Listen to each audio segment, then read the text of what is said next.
They look so happy without me. I have to be strong. What would you do if the people you loved most didn't see you as a daughter, a sister, or family at all, but as their personal bank account? That was the moment I realized something heartbreaking. Sometimes the people who say they love you the most are the very ones willing to take everything from you. This is the story of how I stopped buying my family's love, and finally chose myself. My name is Celeste Harmon, 34, a freelance graphic designer in Ashford who lives by punctuality, except on the night my parents marked 30 years of marriage. A violent squall turned the freeways into ribbons of red brake lights, and by the time I reached Cedar and Crown, breathless and clutching a silver gift bag with matching Samsung Galaxy watches inside, my family was already laughing over dessert without me. If you've ever felt like an outsider in your own family, you know the sting of arriving late to a scene that didn't wait. I forced a grin, smoothed my damp hair, and told myself tonight could still be good. From the sidewalk we look flawless. My father, Raymond, 58, a bank manager at Northgate Financial, wears suits that outprice my rent. My mother, Claudette, 56, is an accountant whose sense of order extends to people. My sister, Serena, 38, followed their blueprint. Elite law school, partnership by 35, marriage to Fletcher the surgeon, 2 photogenic children in private uniforms. I chose art school, then freelancing, feast and famine, building a portfolio and a modest life in a sunlit walk-up near Elmwood. Family praise always orbited Serena. Her grades, awards, scholarships. My wins, gallery hangs, design prizes, were cute hobbies. Art is wonderful, Mom would say, but you need something stable to fall back on. 3 years ago a whim changed everything. I bought a lottery ticket with my coffee and won $260,000. Enough to clear debt, build savings, and upgrade my studio, not enough to retire. I planned to keep quiet. Over dinner, when asked why I seemed lighter, I slipped. Overnight I became a resource. Started small. Dad's car died. Just a loan he'd repay after his bonus. $9,200 later, no repayment. "We paid for your college," he said, hurt. Family helps family. Serena asked for Mia's gifted summer program. $5,800 they couldn't spare after booking a beach trip. Then came Mom's refresh. Fletcher's clinic investment. Owen's computer. Amounts swelled. The promise of payback evaporated. The money wasn't the worst part. Affection inflated with my balance and deflated with my boundaries. Suddenly I was added to group texts, invited to weekly dinners, included on vacations with invisible price tags. When I landed a contract with Prism Digital, the table toasted Owen's soccer ribbon instead. Still, I wanted connection. For their anniversary I bought those watches, had their wedding date engraved, preloaded fitness apps, wrote cards, and even rehearsed a toast. In my navy dress I planned to arrive early. Then a pileup on the Route 9 connector stopped us cold. I called, no answer, and texted, "Accident, running late." Delivered, unread. The maitre d' led me to the private room. 8 place settings, my chair empty, the bread basket stripped. Conversation bubbled. No one noticed me until Owen mumbled, "Oh, Aunt Celeste's here." Heads lifted. Mom's smile cooled. "Well, look who finally decided to join us. We thought you might skip altogether." "No," we worried. "Just judgment." "There was an accident," I said, still holding the gift. "I tried calling." Serena shrugged. "Phones away at family dinner. Dad's rule." A rule she broke whenever work pinged. Dad gestured toward the empty seat. "We'll see if the kitchen can rush something." They all knew I always ordered truffle pasta. No one had bothered. I set the box down. "Happy anniversary. 30 years is extraordinary." Mom murmured thanks and parked it. Aunt Dorothea intervened. "Open it." Mom unwrapped the watches. For a heartbeat they looked genuinely pleased. "Very nice," Dad said. "Newest models," I added. "Engraved." "Thoughtful," Mom replied, closing the box. "Neither tried them on." "Wait till you see ours," Mia chirped while Serena passed an envelope. Inside were vouchers for a week in St. Lucia. First-class flights, a beachfront suite. You deserve pampering, Serena said. Mom teared up, hugging them. Dad clapped Fletcher's shoulder. For 15 minutes they mapped beaches and restaurants. My gift sat forgotten on a side table. That's the difference between real careers and freelancing, Fletcher murmured loudly enough. Real money means real gifts. No one contradicted him. Someone slid chocolate mousse toward me. Tasted like chalk. When the glee thinned, Mom drew a folded sheet from her purse. Before I forget, let's settle the check. She smoothed the paper. Dad beamed. I saw the bottom line. $1,340. Private room and the premium pairing, she said. Full tasting menu. Then she slid the bill to me. We thought you might take care of this since you missed most of dinner. A nice way to contribute. I waited for the punchline. None arrived. You want me to pay for a dinner I barely attended? We reserved your place, Dad said. They charge per person. And it's not like you have other expenses, Mom added. No children, no mortgage. Serena laughed. Come on, Sel. You've been our family ATM since you won. Why stop now? Fletcher lifted his glass. To Celeste's good fortune, may we all enjoy it. In their laughter, 3 years of special exceptions resolved into focus. Is that what I am to you? Yes. An ATM. Dad tried gentle. We're family. We support each other. When did any of you support me? Said. When I landed Prism Digital. When I had pneumonia. Silence. Fletcher cleared his throat. If you're having money problems, just say so. Something inside me aligned. I lifted the bill. Mom exhaled, assuming the old pattern. I tore it cleanly in half, then quarters, then smaller. Confetti drifting over linen. Have you lost your mind? Dad barked. Exhaled. The months after that dinner unspooled like a storm cloud slowly wringing itself out. I went silent. No calls, no texts, no quick rescues. The first 2 weeks were the worst, full of 2 a.m. doubts and muscle memory guilt. My mind replayed the scene at the table and supplied gentler edits. A softer voice, a smaller stance, a card slid across the linen instead of confetti. Then I'd remember the unread message, the unopened engraving, and the glasses tilted in a toast to my good fortune. And the edits evaporated. My phone lit up with messages that circled the point but never touched it. From Mom. We're thinking about updating the cabin appliances. You have such good taste. Maybe you'd like to contribute. From Serena.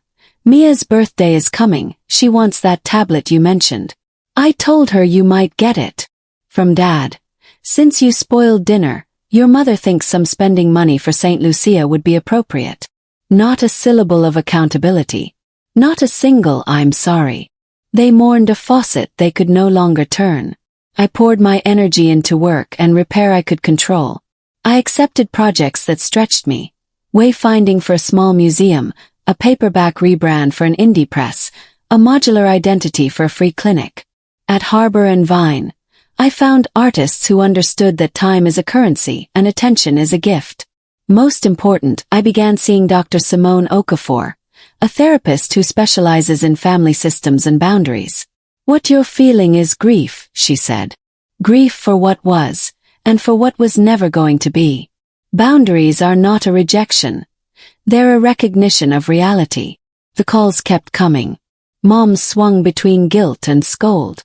Serena's were blunt in a way money makes people. None said the words I needed. Strangely, the silence between pings grew companionable. I cooked. I read. I learned to sit with a loneliness that didn't demand payment. On a bright Tuesday, as I nudged vector curves into place for a client logo, an unfamiliar number called. Is this Celeste Harmon? The voice asked, professional, kind. It is, I said. This is Daniel Reeves, Senior Credit Manager at Lakeview Trust. We need to discuss unusual activity associated with your information. Do you have a few minutes to speak privately? The room seemed to tilt. I do, I said, moving to the couch. Our system flagged an application to open a joint credit line using your social security number, date of birth, and other identifiers, he said. Certain discrepancies triggered our protocols. I swallowed. I haven't applied for any new credit. That aligns with our findings, he replied. The delicate part is this. The primary applicant is listed as Raymond Harmon, with you as co-authorized user. The signature purporting to be yours failed verification. My father's name in a fraud call made my stomach drop. I'm sorry, Daniel said gently, but it appears your father attempted to open a joint credit line with a $32,000 limit using your information without authorization. When we phoned to verify, he became agitated and insisted the application was legitimate. Closed my eyes. The documents include copies of your driver's license and social security card, he added. Would he have access? Months earlier, I'd brought a folder of paperwork to my parents' house for insurance forms. I'd left it in the study while helping Mom in the kitchen. Cold, plausible answer settled in. Understood, he said. We've denied the application and will flag your profile. However, you may want to place fraud alerts with the bureaus. Consider a credit freeze, change passwords, and file a police report to document the incident. I was quiet. Has this happened elsewhere? I can't speak to other institutions, Daniel said carefully, but our system shows several inquiries in your name over the last 3 months. Not a lapse. Pattern. After the call, I made tea and didn't drink it. I left a message for Dr. Okafor and then wrote a list. Fraud alerts, freezes, new passwords, two-factor authentication on everything, transaction notifications, a private mailbox. I was less afraid than focused. A feeling like placing sandbags along a river that has always insisted it is a road. In session, I decided not to file a police report for now. I would document everything and protect myself completely, but I would not escalate criminally unless the pattern continued. Then I wrote an email to my parents, Serena, and Aunt Dorothea. I have learned that Dad attempted to open credit in my name without consent, I wrote. This is a criminal act and a profound betrayal. I have chosen not to press charges at this time. I am implementing comprehensive protections. I will have no contact with anyone who minimizes, excuses, or enables this behavior. The replies arrived on schedule. Serena accused me of exaggeration and drama. My aunt expressed shock and urged harmony. My father said nothing. 3 days later my mother called. Her voice smaller than I remembered. Celeste, she said, will you meet me? Just us. Against Dr. Okafor's caution, I agreed to a coffee shop near my apartment. Public, 2 exits, my seat facing the door. Mom looked deflated. She folded and unfolded a napkin. Thank you for coming, she said. You have every reason not to. I stayed quiet. What your father did was wrong, she said. I didn't know. I would never have condoned it. But you condoned turning me into a bank, I said evenly. You laughed when they toasted my wallet. She flinched. Yes, she said softly. We all did. And I am sorry, Celeste. Truly. Then she told me the part one hadn't seen. Your father has a gambling problem, she said. For years. I pretended it wasn't catastrophic because keeping the image was easier than tearing it down. The remodels, the trips, the good life. All of it built on sand. We are in debt, she said.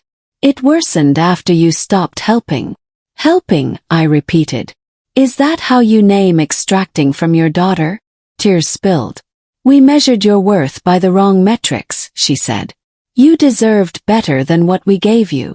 We spoke for 2 hours, about comparisons that cut, the transactional tone of love, the way I learned to audition for approval with gifts. She listened more than she defended. Before we left, I gave the terms. I'm willing to have a relationship, but it must be different. I will not provide financial support, ever. That boundary is non-negotiable. I need time to see if anything you're saying becomes real. She nodded. I understand. And Dad? I cannot be in contact with him, I said. What he did wasn't just hurtful. It was criminal. If he finds help and makes amends, maybe someday. Not now. Outside, The air smelled like rain on hot pavement. I walked home, unlocked the door to my quiet apartment, and wrote the boundary again on a sticky note I placed inside my wallet. You are not the bank. Listen. Rebuilding does not look like a montage. It looks like mornings you get up anyway. I kept the freezes in place, locked down every account, and recorded dates, calls, and screenshots in a small black notebook. Each entry steadied my pulse. Boundaries, I learned, are not a feeling. They are a practice. My mother and I spoke once a week, 15 minutes by timer. We avoided money entirely. She told me she had joined a support group for families impacted by gambling and found a financial counselor who made the numbers real instead of theatrical. She admitted to a new habit. When she started to compare me to Serena, she wrote the comparison down and then asked herself what it was hiding. Often the answer was fear. Sometimes it was envy. Sometimes it was the old family illness. Image before intimacy. Work thickened into something sturdy. I raised my rates, pruned clients who treated creative like cheap, and built longer arcs. A packaging system for a sustainable tea company, motion graphics for a regional festival, a brand sprint for a community legal clinic that paid less but meant more. Harbor and Vine asked me to co-lead a mentorship circle. I told young designers the thing I needed when I was them. Price in your time, budget for delight, and don't invoice your self-worth. My world widened around people who showed up without a receipt. Jasmine and I collaborated on a small gallery show. Her portraits paired with my kinetic type projections. The opening felt like good weather inside. An elderly woman cried in front of a piece that stitched the word home into a loop. She said it made her think of leaving and of staying, and how both can be brave. I wrote that in my notebook too. Setbacks came. The old story has good stamina. A cousin said I'd let success go to my head. A family friend cornered me at a fundraiser and informed me that forgiveness, to count, must look like forgetting. I went home, sat on the rug, and cried for the younger me who learned to buy belonging. Then I cleaned my kitchen, sent Jasmine a dumb meme, and slept without asking anyone's permission. 5 months after the call from Lakeview Trust, my mother phoned and didn't sound like a held breath. Your father enrolled in a program, she said. Debtors Anonymous meetings, a counselor, some kind of accountability group. He hates it and he goes. I had 1,000 complicated feelings, which I labeled instead of drowning in. I'm glad he's getting help, I said. I'm still not ready to be in contact. I understand, she said, and miracle, she didn't argue.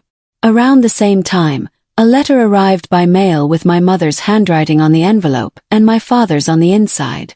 No demands, no bargains, just a ledger. Dates of meetings attended, debts listed without euphemism, a line that said, I will calculate what I took from you and if you ever allow it, I will begin to repay. He did not ask to see me. He wrote, I hope someday to be a man you would be safe to know again. I sat with the letter a long time. Cried. I put it in the black notebook. I didn't open the door. The seasons shifted. Elmwood Park greened, then went gold. I moved to a second-floor apartment with creaky floors and a pine outside the window that threw shadows like lace. I bought a second-hand bike with a bell that cheered me up. I started a series of letter forms built from field recordings, river syllables mapped into curves, wind turning into stems and bowls. I worked until the line hummed. Then I went for a walk. My mother bettered at apology. Instead of but, she tried and. Instead of defending, she paused. When she slipped, are you sure your rates aren't a tad high?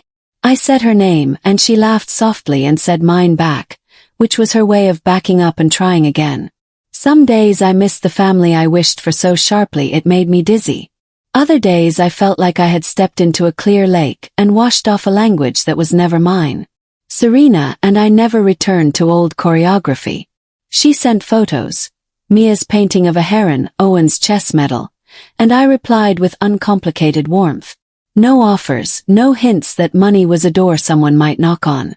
It felt awkward until it didn't. I kept the door light and the lock working. A year after the dinner at Cedar and Crown, I booked a table for one at a different restaurant with a view of the river and a menu that reads like a poem. I ordered the thing I wanted because I wanted it. I raised a glass of champagne and toasted the version of me who tore the bill, and the one who walked out, and the one who sat in therapy and untied the knots. I toasted my mother's small brave sentences, my father's ledger without excuses, my sister's photographs that did not contain an invoice. I thought about the hardest lessons the year had pressed into me like type into soft paper. Money buys compliance and sparkle and short-term peace. It cannot buy love that looks you in the eye when you have nothing to offer but yourself. Kept that truth close. On my walk home, the air smelled like rain waking up the soil. I passed an apartment where someone was practicing piano, the same 4 bars over and over, and I loved them for refusing to quit at almost. I climbed my stairs, watered a plant that had drooped, and then decided to keep going and sat at my desk. In my notebook I wrote, "My value is inherent." Then, below it, "I will not buy my way to belonging again." Before bed I opened email and found a note from the community clinic whose brand we'd launched. A donor came in because she loved the new look, it read. She cried in the lobby. She said it felt like being welcomed before anybody spoke. I closed my laptop and stood still for a long time. There was the clean, bright feeling of building something true with what is in your hands, not with what somebody else takes from them. If you're reading this because your own people learned the wrong magic trick, turning your heart into a wallet, know this: you can put the trick back in the box. You can set down the roll. You can love them and also say no.